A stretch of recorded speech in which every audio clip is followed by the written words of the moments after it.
GIT की smart class में आप सभी का स्वागत है। और फंडामेंटल की इस क्लास में आज हम लोग सीखेंगे टाइप्स ऑफ कंप्यूटर के बारे में कि टाइप्स ऑफ कंप्यूटर में जैसे कितने प्रकार के कंप्यूटर होते हैं, उसका क्या प्रयोग होता है और किस कंप्यूटर का प्रयोग हम कहाँ पे करते हैं, यानी कि कितने प्रकार के कंप्यूटर होते हैं। आज की क्लास में फंडामेंटल के बारे में वही चीज समझना है। इसमें सबसे पहले दे रहा है टाइप्स ऑफ कंप्यूटर, यानी कि कंप्यूटर के प्रकार। यानी कि टाइप्स ऑफ कंप्यूटर में इसमें बताया जा रहा है कि मुख्यतः तीन प्रकार के कंप्यूटर होते हैं। पहला दिया हुआ है on the basis of purpose, on the basis of technology और on the basis of size and capacity. यानी कि अगर हम बात करें सबसे पहले on the basis of purpose के बारे में, तो on the basis of purpose का मतलब ये होता है कि उद्देश्य के आधार पे कंप्यूटर, उद्देश्य के आधार पे कंप्यूटर जो होते हैं, वो कह रहा है कि यहाँ पे दो प्रकार के होते हैं। फर्स्ट में आपका दे रहा है जनरल पर्पज और सेकंड में आपका दे रहा है स्पेशल पर्पज। और सेकंड आता है on the basis of technology, यानी कि तकनीक के आधार पे कंप्यूटर। तकनीक के आधार पे जो कंप्यूटर आते हैं वो तीन प्रकार के होते हैं, एनालॉग कंप्यूटर, डिजिटल कंप्यूटर और हाइब्रिड कंप्यूटर। फिर तीसरा लिखा हुआ है on the basis of size and capacity, यानी कि आकार और क्षमता के आधार पे कंप्यूटर। ये भी मुख्यतः चार प्रकार की कंप्यूटर होते हैं। फर्स्ट आपका सुपर कंप्यूटर, सेकंड आपका मेन फ्रेम कंप्यूटर, थर्ड आपका मिनी कंप्यूटर और फोर्थ आपका माइक्रो कंप्यूटर। ये इतने प्रकार के कंप्यूटर होते हैं जिन्हें अलग अलग क्या किया गया है, डिवाइड किया गया है, अलग अलग बांटा गया है। अब चलिए समझते हैं सबसे पहले on the basis of purpose के बारे में, यानी कि उद्देश्य के आधार पे जो कंप्यूटर होते हैं उसका क्या यूज होता है, उसका क्या प्रयोग होता है, उस उसमें कौन कौन से कंप्यूटर आते हैं, इसी के बारे में समझना है।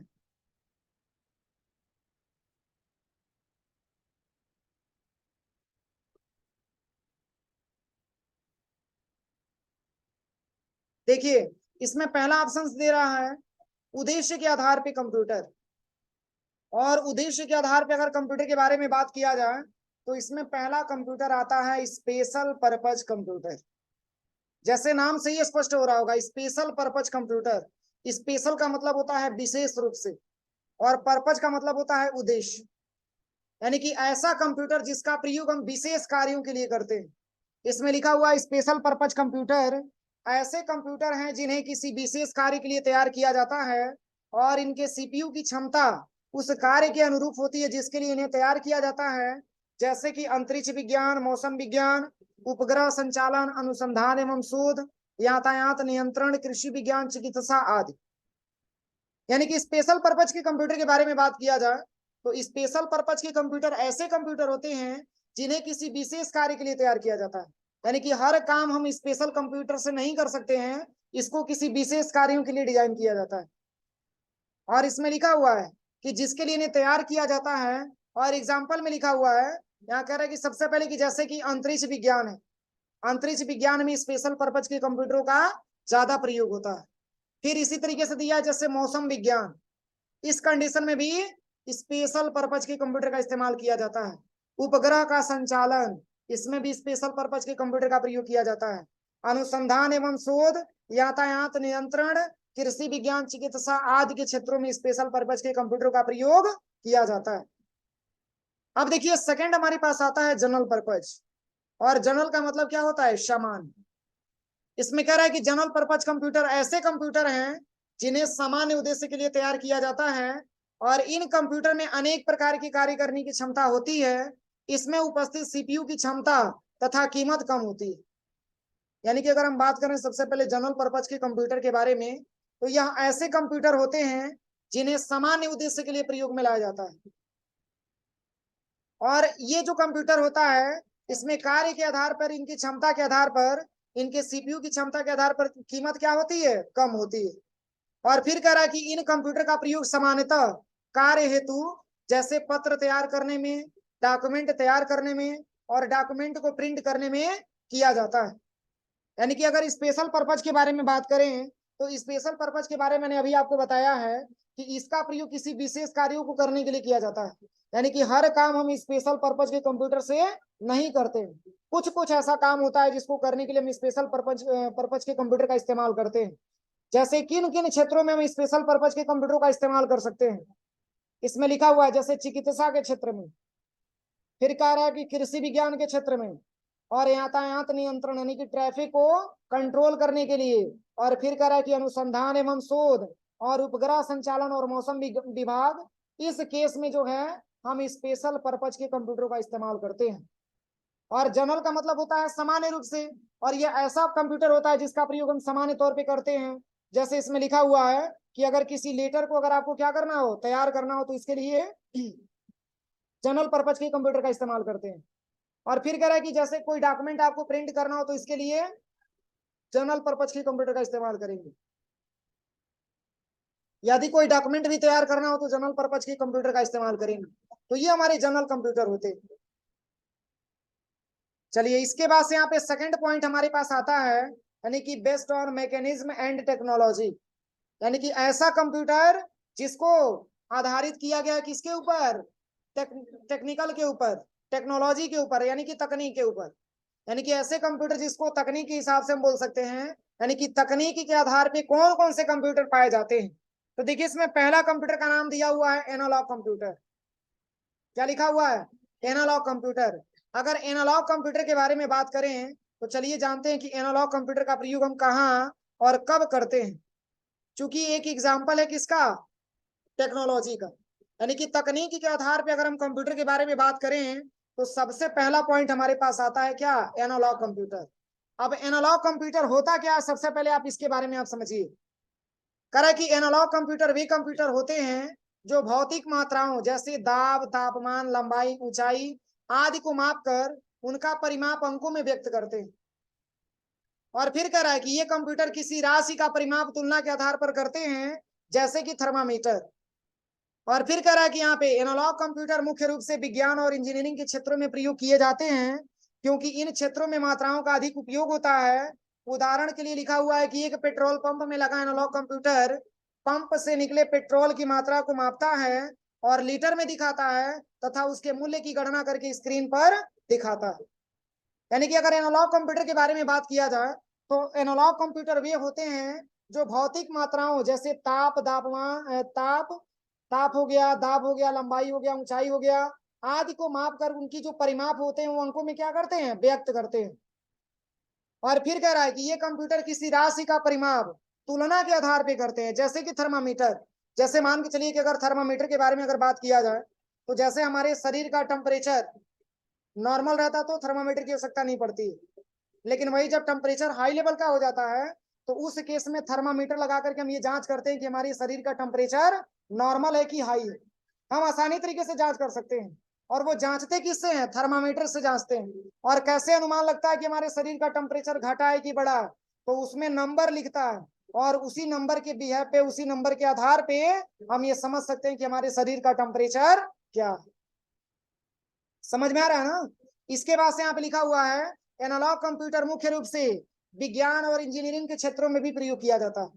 अब देखिए, अगर सेकंड ऑप्शंस के बारे में बात करें तो इसमें कह रहा है कि एनालॉग कंप्यूटर का प्रयोग ज्यादातर अगर आप देखेंगे तो इंजीनियरिंग के क्षेत्रों में भी किया जाता है और विज्ञान के भी क्षेत्रों में किया जाता है। क्यों, क्योंकि इन क्षेत्रों में मात्राओं का ज्यादा उपयोग होता है।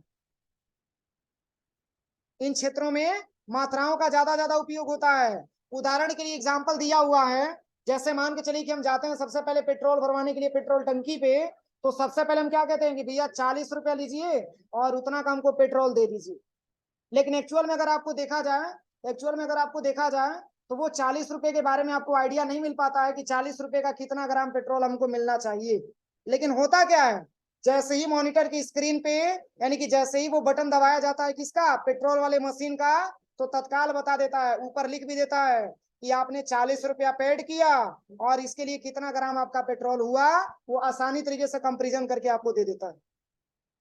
तो एक कंपेयर के बेस पे और एक तुलना के बेस पे एनालॉग कंप्यूटर हमारा काम करता है, जिसका परिमाप अंकों में व्यक्त करके हमको बताता है कि अगर आपने इतना पैसा दिया है तो इसके बदले में आपकी क्वांटिटी कितनी होनी चाहिए। फिर इसी तरीके से मान के चलिए कि जैसे हम बाइक चलाते हैं तो बाइक में भी क्या होता है, एक मीटर लगा होता है, जो मीटर ये सिद्ध करके दिखाता है कि आपकी गाड़ी कितनी स्पीड में चल रही है। वो भी कंपेरिजन के ही बेस पे बताता है। सेम इसी तरीके से जैसे यहाँ पे अगर हम फिगर के बारे में बात करें, इस प्रकार के फिगर आप देख पा रहे होंगे। इस फिगर का नाम क्या होता है, कोई बताएगा। इस फिगर का नाम होता है मल्टीमीटर। इसका वर्क क्या होता है? तो इसका वर्क यही होता है कि जैसे ये विद्युत धारा को जो प्रवाहित किया जाता है उसको ये जांच करता है कि हाई लेवल की तो व्यवस्था नहीं हो रही है, यानी कि मतलब मेंटेन व्यवस्था है कि नहीं है, यानी कि उतना ही दिया जा रहा है एम्पियर की नहीं, यानी कि उतना ही विद्युत धारा दिया जाए जितना की जरूरत हो। अगर ज्यादा विद्युत धारा प्रवाहित कर दिया जाए तो हमारे घरों की लाइट क्या हो जाएगी? खराब हो जाएगी, और पंखा भी जल जाएगा, सारा सामान हमारा खत्म हो जाएगा। इसके लिए विद्युत धारा जो प्रवाहित होती है उसको जांच करने के लिए कि कितने एम्पियर की धारा प्रवाहित हो रही है, इसके लिए हम इसी मल्टीमीटर का हेल्प लेते हैं। जैसे अपनी कंप्यूटर के बारे में अगर बात किया जाए तो मान के चलिए कि कंप्यूटर को जितनी विद्युत धारा प्रवाहित होना चाहिए उसके लिए हम कैसे जांच करेंगे? मान के चलिए कि कभी वोल्टेज कम भी आता है, कभी वोल्टेज ज्यादा भी आता है, लेकिन अगर हमको जांचना हो कि रियल में अगर देखा जाए तो वोल्टेज कितना आ रहा है, तो इसके लिए हम जो है आसानी तरीके से मल्टीमीटर का हेल्प ले करके और नंबर के माध्यम से कंपेरिजन करके हम ये जान सकते हैं कि उसका मतलब जो मतलब वोल्टेज मिलना चाहिए उतना मिल रहा है कि नहीं मिल रहा। एक प्रकार का ये मल्टीमीटर का वर्क होता है।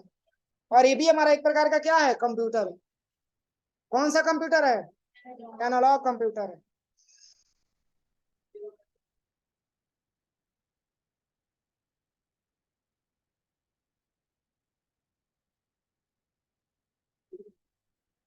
चलिए, इसके बाद से आता है डिजिटल कंप्यूटर। कौन सा कंप्यूटर? Digital computer.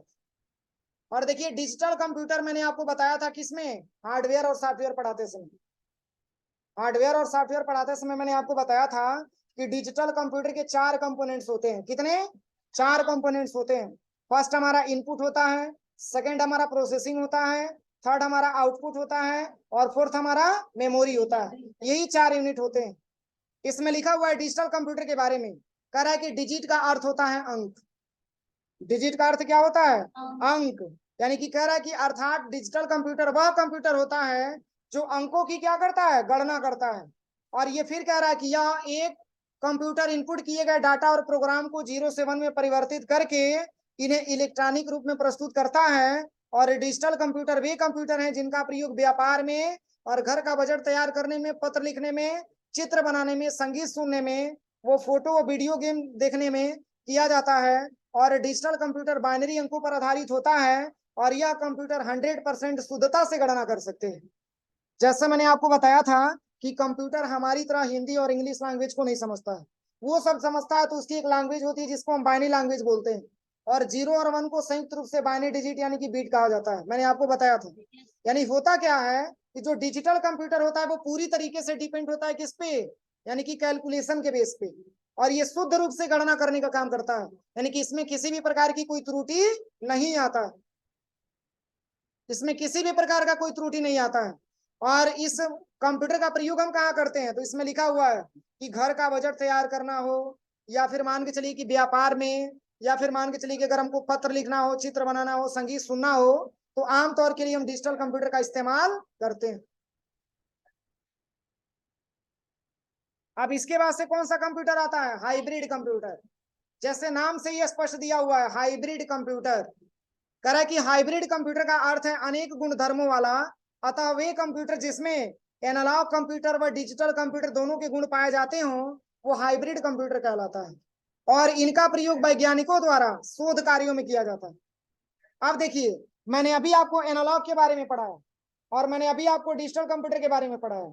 अब हमारे पास क्वेश्चन आता है कि सर हाइब्रिड कंप्यूटर क्या होता है? तो हाइब्रिड के बारे में लिखा हुआ है कि हाइब्रिड कंप्यूटर वे कंप्यूटर होते हैं जिनके अंदर बहुत सारे गुण पाए जाते हैं। मतलब वो कैलकुलेशन भी कर सकते हैं और कंपैरिजन के बेस पे वो अपने नंबर को व्यक्त भी कर सकते हैं। और इसमें दोनों कंप्यूटर के गुण पाए जाते हैं। जैसे एनालॉग के बारे में बात किया जाए तो एनालॉग के भी कंप्यूटर के गुण पाए जाते हैं और डिजिटल के भी कंप्यूटर के गुण पाए जाते हैं। और ये जरूरी है, और वैज्ञानिकों द्वारा शोध कार्यों में इसका सबसे ज्यादा जरूरी पड़ता है। क्योंकि एनालॉग कंप्यूटर में मैंने अभी आपको बताया है कि उसका वर्क ये होता है कि ये उसका परिमाप अंकों में व्यक्त करने का काम करता है। और डिजिटल कंप्यूटर वो होता है जो नंबर यानी कि अंकों पे आधारित होता है। और इन दोनों की आवश्यकता किसको पड़ती है? वैज्ञानिकों को पड़ती है, शोध के क्षेत्रों में पड़ती है। इसके लिए हाइब्रिड कंप्यूटर को डिजाइन किया जाता है जिसमें दोनों गुण को सम्मिलित कर दिया जाता है। आपका क्या क्या आ जाता है इसमें? एनालॉग भी आ जाता है और डिजिटल भी आ जाता है। चलिए, इसके बाद से नेक्स्ट हमारे पास आता है आकार और क्षमता के आधार पर। यानी कि अभी तक हमने पढ़ा on the basis of purpose में दो प्रकार का कंप्यूटर, स्पेशल पर्पज कंप्यूटर और जनरल पर्पज कंप्यूटर। इसके बाद से मैंने आपको पढ़ाया on the basis of technology, यानी कि तकनीकी के आधार पे कंप्यूटर। उसमें आपका पहला था एनालॉग कंप्यूटर, सेकंड आपका डिजिटल कंप्यूटर और थर्ड आपका हाइब्रिड कंप्यूटर। जो लास्ट आपको पढ़ना है वो है आकार और क्षमता के आधार पे। यानी कि आकार और क्षमता के आधार पे अगर हम बात करें तो इसमें पहला आता है on the basis of size and capacity में पहला ऑप्शन दिया हुआ है सुपर कंप्यूटर। कौन सा कंप्यूटर? Super computer. देखिए अगर सुपर के बारे में बात किया जाए तो सुपर कंप्यूटर में लिखा हुआ है कि ये कंप्यूटर स्पीड में सबसे तेज और कीमत में सबसे महंगे होते हैं। सिंपल सी बात है, अगर ये स्पीड में सबसे अच्छा है तो दाम भी तो अच्छा होगा। और इसमें लिखा हुआ है कि इनका आकार लगभग एक कमरे के बराबर होता है। किसकी बात कर रही है? सुपर कंप्यूटर की बात हो रही है। यानी कि सुपर कंप्यूटर के अगर आकार के बारे में अगर हम बात करें तो इसका आकार लगभग एक कमरे के बराबर होता है। सोच लीजिए इतना बड़ा कंप्यूटर ये है। और फिर कह रहा है कि इसमें स्टोरेज कैपेसिटी यानी कि संग्रहण क्षमता भी सबसे अधिक होता है। सिंपल सी बात है, अगर इसका आकार बड़ा है तो इसकी स्टोरेज की कैपेसिटी भी बड़ी होगी। और इसमें लिखा हुआ है कि इसमें कई सीपीयू एक साथ पैरेलल यानी कि समानांतर क्रम में काम कर सकते हैं। समानांतर का मतलब क्या होता है? एक समान आसानी तरीके से सारे के सारे सीपीयू काम कर सकते हैं। और फिर कह रहा है कि एक सुपर कंप्यूटर में लगभग 40,000 माइक्रो कंप्यूटर जितनी परिकलन क्षमता होती है। यानी कि 40,000 माइक्रो कंप्यूटर जितना वर्क करेगा उतना अकेले आपका सुपर कंप्यूटर कर देता है। इसमें कई सारे सीपीयू एक साथ समानांतर क्रम में होते हैं। जैसे मान के चलिए कि एक समान लगे होते हैं, उसमें जो है ऐसा नहीं कि मतलब एक सीपीयू दूसरे जगह लगा हो दूसरा दूसरा, ऐसा नहीं, एक समान सभी सीपीयू को ऐसे लगाया गया होता है। किसमें? इसमें सुपर कंप्यूटर में लगाया गया होता है। और फिर कह रहा है कि इसमें 40,000 अगर माइक्रो कंप्यूटर के बारे में बात करें तो 40,000 जितना आपका माइक्रो कंप्यूटर काम करेगा उतनी परिकलन क्षमता किसके पास होती है? सुपर कंप्यूटर के पास होती है। आप ये ज्यूम करिए, क्योंकि अगर ये कमरे के बराबर होता है तो क्या इसकी क्वालिटी भारी नहीं होगी? और फिर कह रहा है कि इसकी जो गति होती है उसको मेगा फ्लॉप में मापा जाता है। इसकी मापन की तकनीक दिया हुआ है, यानी कि इसकी जो गति होती है उसको मेगा फ्लॉप में मापा जाता है। इसमें देखिए लिखा हुआ है कि सबसे पहला सुपर कंप्यूटर, ये जीके में भी पूछता है और एग्जाम में भी पूछता है सबसे ज्यादा, कि सबसे पहला सुपर कंप्यूटर तो आप बता सकते हैं कि साइबर क्रे। और कब तैयार किया गया? तो 1979 में, 1979 इस केस में इसको तैयार किया गया। और फिर कहा कि पहला भारतीय सुपर कंप्यूटर जिसको परम के नाम से जानते हैं, और इसको कब तैयार किया गया? 1995 में। अब देखिए यहाँ पे लिखा हुआ है कि ये आकार में काफी बड़े होते हैं, क्योंकि ये कमरे के बराबर है तो आकार में छोटा नहीं ना है। और फिर कह रहा है कि इनमें डाटा प्रोसेस करने की क्षमता अन्य के मुकाबले काफी अधिक होते हैं और यह multi user and multi tasking होता है। देखिए इसमें दो शब्द आया है, मल्टी यूजर और मल्टी टास्किंग। का मतलब ये होता है कि इसमें कई सारे यूजर एक साथ काम कर सकते हैं और कई सारे कामों को आसानी तरीके से यहाँ से हम कंप्लीट कर सकते हैं सुपर कंप्यूटर के माध्यम से। अब इसमें लिखा हुआ है कि इनका प्रयोग कहाँ कहाँ किया जाता है, तो इसमें लिखा हुआ है देखिए सैटेलाइट में, परमाणु रिएक्टर मिसाइल में, परमाणु रिएक्टर मिसाइल आदि को कंट्रोल करने में इसका प्रयोग किया जाता है। इसका उदाहरण दिया हुआ है जैसे सहरसा टी है, ये सब इसके एग्जाम्पल यहाँ पे लिखे हुए हैं। ये हमारा सुपर कंप्यूटर होता है। किसी को कोई दिक्कत? अब चलिए इसके बाद से हमारे पास ऑप्शन आता है मेन फ्रेम कंप्यूटर। अगर हम मेन फ्रेम के बारे में बात करें तो सिंपल सी बात है, ये सुपर से छोटा होगा। होगा कि नहीं होगा? इसमें लिखा हुआ है मेन फ्रेम कंप्यूटर, और ये भी एक प्रकार की साइज एंड कैपेसिटी के बेस पे कंप्यूटर है। कह रहा है कि ये कंप्यूटर आकार में सुपर कंप्यूटर से कम तथा मिनी कंप्यूटर से बड़े होते हैं। यानी कि मेन फ्रेम कंप्यूटर के बारे में अगर हम बात करें तो इसका जो आकार होता है वो सुपर कंप्यूटर से छोटा होता है तथा मिनी कंप्यूटर जो आगे हम पढ़ने वाले हैं उससे बड़ा होता है। और फिर कह रहा है कि इनकी जो प्रोसेसिंग की जो स्पीड होती है तथा इनकी जो कीमत होती है वो भी सुपर कंप्यूटर से कम होती है और मिनी कंप्यूटर से ज्यादा होती है। और इसमें लिखा हुआ है कि इसमें स्टोरेज की कैपेसिटी भी सुपर कंप्यूटर से कम होती है तथा मिनी कंप्यूटर से अधिक होती है।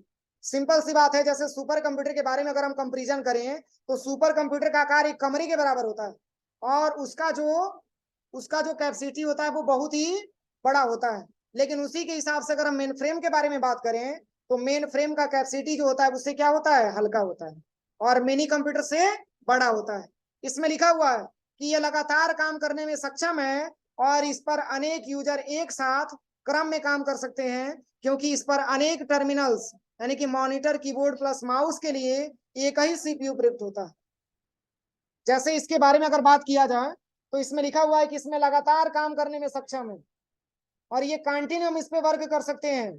और इस पे कह रहा है कि अनेक यूजर एक साथ काम कर सकते हैं, इस पे कई सारे यूजर एक साथ इसमें काम कर सकते हैं, क्योंकि इस पर अनेक टर्मिनल्स बने होते हैं।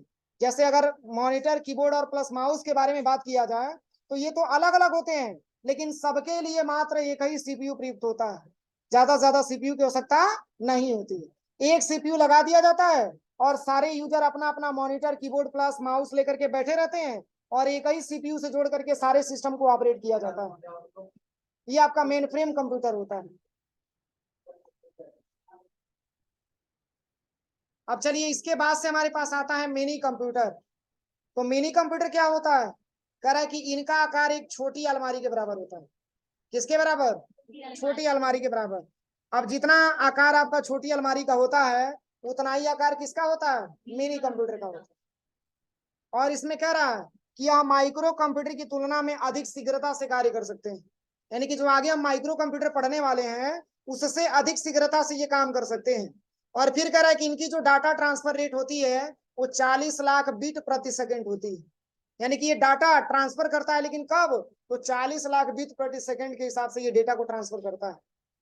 प्रारंभ में मिनी कंप्यूटर कुछ स्पेसिफिक टास्क के लिए डिजाइन किए गए थे, जैसे कि engineering and computer aided design, CAD. और वास्तव में अब नए पर्सनल कंप्यूटर इतने पावरफुल हैं कि मिनी कंप्यूटर का महत्व क्या हो चुका है, खत्म हो चुका है।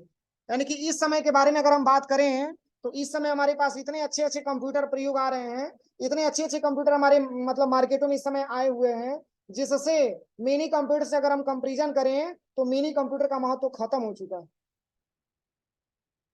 इसका कुछ उतना वैल्यू नहीं है, क्योंकि मार्केट में तमाम प्रकार के नए नए डिजाइन में कंप्यूटर आ रहे हैं और एक से एक कंप्यूटर आ रहा है। इसके वजह से इसका मिनी कंप्यूटर का क्या हो गया है, वर्चस्व खत्म हो चुका है, इसका वर्चस्व अब इस समय नहीं है। और माइक्रो कंप्यूटर क्या होता है, देखिए इसके बाद से आता है माइक्रो कंप्यूटर। अगर इस कंप्यूटर के बारे में बात करें तो यह जो कंप्यूटर होता है वो मिनी जो कंप्यूटर होता है उससे क्या होता है, उससे ये इजी होता है और उसके इतना इसमें डाटा भी नहीं होता है। और माइक्रो कंप्यूटर बिल्कुल छोटा कंप्यूटर होता है। और इसके बारे में अगर हम बात करें तो ये मिनी कंप्यूटर से क्या होता है, थोड़ा सा बड़ा होता है और उससे साइज में भी थोड़ा सा ये क्या होता है, छोटा होता है। एक प्रकार का हमारा माइक्रो कंप्यूटर होता है। इस तरीके से मैंने आपको केवल टाइप्स ऑफ कंप्यूटर के बारे में पढ़ाया।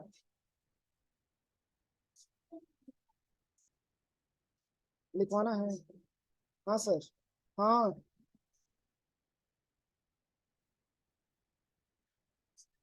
अरे वीडियो, वो वीडियो बना रहे थे ना।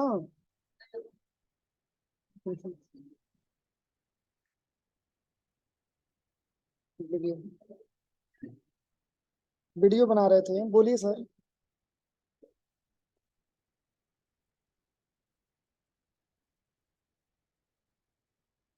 हमको लगा कि बस उसी के पूछने के लिए बोले थे, इसकी वजह से बस मैंने रिसीव कर किया है। धर्मेंद्र आया नहीं था बैच में। हम्म। बोले नहीं है, बोले धर्मेंद्र नहीं आया है।